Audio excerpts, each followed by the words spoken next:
Alright, so, y'all read the title. Special thanks to Zangahara... How do you pronounce this? Zang. I hear him being called Zang by his friends. Commented on one of these guys' videos. I'm pretty sure it was Murder Team versus Homelander. Pretty neat. Suggesting that Survivor be included in one of his videos. And he was actually willing to include Survivor, not only in one of his videos, but in this overarching story, which I think is very cool. I'm pretty glad that my characters are now being featured in other people's work. So, it's official now. Survivor exists and is viewed by more than 20 people. I spent 8 hours on this video. Okay, at least this guy acknowledges it. Okay, this is probably going to be a huge step for my channel, and if Survivor gets featured in more and more stuff, he could gain popularity. And for that, I'm really glad. For those of you who don't know, he's a guy that does, like, fight edits. You know, like, where two people are put against each other and it just runs through their stats and flashes the winner on screen. I got put up against another OC, Quentin Xavier Dorman, I think.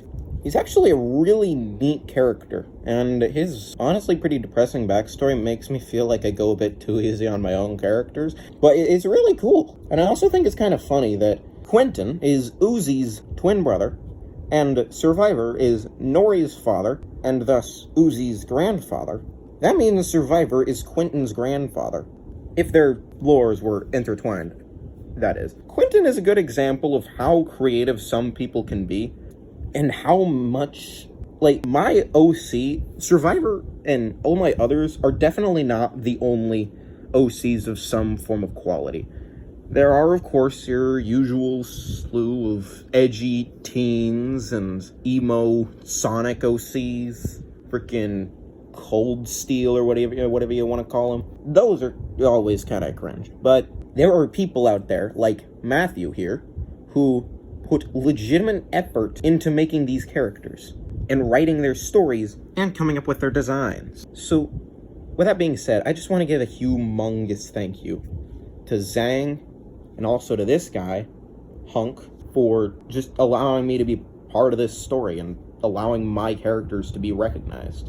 Although I do want to clear up one thing. When I said Dreadnought has no rules, no boundaries, he doesn't flinch at torture, human trafficking, or genocide. He's not loyal to a flag or a country. That was really me just making the meme Call of Duty reference. I've never played Call of Duty, and when I said Dreadnought has no rules or boundaries, he doesn't flinch at torture, human trafficking.